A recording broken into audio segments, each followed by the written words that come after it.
Hey there, welcome back to Video Game Club Podcast Episode 9. Today we're taking a look at a game called Out of Line. It's a 2D side-scrolling puzzle game. This is coming out the 27th of December, which is just past Christmas. So I want to wish you a Merry Christmas. Well, Merry late Christmas, I suppose.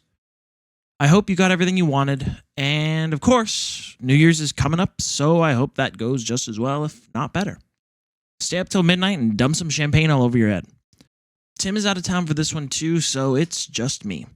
And you know what that means? It's going to be much shorter and just me talking. So sit back, relax, crack open a bag of croutons, and let's get into it. Out of Line is a side-scrolling puzzle game where you play as a smaller humanoid-looking guy in what looks to be a post-apocalyptic world. It's made obvious you're a fleshy being, and since the world is ruled by these robotic snake things, you're basically hunted. At the very start of the game, you approach a tree, some of the only signs of life on this seemingly destroyed world. On the tree are a bunch of blue cubes, which get pillaged by the robot snakes. However, there's a single gold cube that seems to save you from being attacked by the same snakes. This cube turns into a golden spear, which you can throw. This is the basic gameplay of the entire game. All puzzles derive from this mechanic. You throw the spear into the wall, jump on it like a springboard, stick it into gears, use it as a toggling stick, hit buttons with it, break branches, and more. The game boils down to different ways you can throw this thing and bring it back to yourself. There's nothing wrong with this. It's actually a really intuitive mechanic. Throw spear at spot, complete puzzle. But since it's the only thing in the game, this means that the game can only be so long. There are points where the spear just won't stick where you want it to, or you'll get it in the right place to jump on, but it won't springboard you. There are a few bugs with the platforming in general, but nothing terrible or game-breaking. The puzzles themselves are all pretty easy in my opinion. Only the last or second to last puzzles really gave me problems. Though I'm notoriously bad at puzzle games like this, so take this with a grain of salt.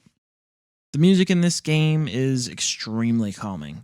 I didn't feel the need to play something else while playing this game. Normally, I'm playing a podcast or listening to a book or watching a YouTube video while playing games like this. But this one was different. I really enjoyed the calming, atmospheric nature of it. It doesn't really repeat. It keeps pace with what you're doing in each puzzle and changes for each area to stay fresh and new. The art style is very charming on its face. It's drawn in 2D and stacked upon itself to give a sort of 2.5D look. Every now and then, it will show an actual 3D object. With this description, it sounds like it would be a bad thing. But the 3D objects are usually the blue cubes you're looking for during the regular game. So they stand out and look extra important. I appreciate that.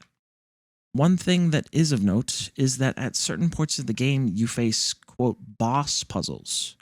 What I mean by this is it will be an important plot object locked behind a more complex puzzle which you can fail. It's refreshing, since it breaks up the pace of moving forward, small puzzle, moving forward, small puzzle, etc., till the game ends. The story in this game is pretty simple. You're in a post-apocalyptic world, as I said before, and you're one of the 3 bearers of the golden cubes. You're fighting back against the robots with your friend Tall Guy and Wizard Guy. I don't really have any better descriptions of them right now, so that's what you get. You travel through the world, saving various corrupted creatures with your friends until you get all 3 together to fight against the robots directly. Once you complete the final boss battles and puzzles, the 3 of you give up your power to renew the world and live in peace after that. There's nothing wrong with this story. It's perfectly serviceable to this type of game.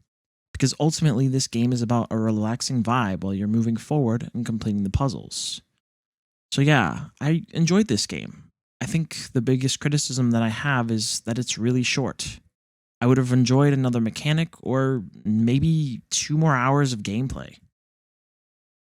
I'll give it a 7 out of 10 here. If you like easier puzzle games with intuitive gameplay and story, this game is for you. It's $7.99 on Steam and Epic Games, and the latter is where I got it for free. Which, it's a pretty low price tag, so you might want to pick it up if you're into puzzle games that you can knock out in a day. It is only around 2.5 hours of gameplay, so, I'll let you decide whether that's worth it. Thank you so much for listening. The next game is called Wonder Boy: The Dragon's Trap, so tune in for that. I'll see you next week. Thank you so much for listening. Goodbye.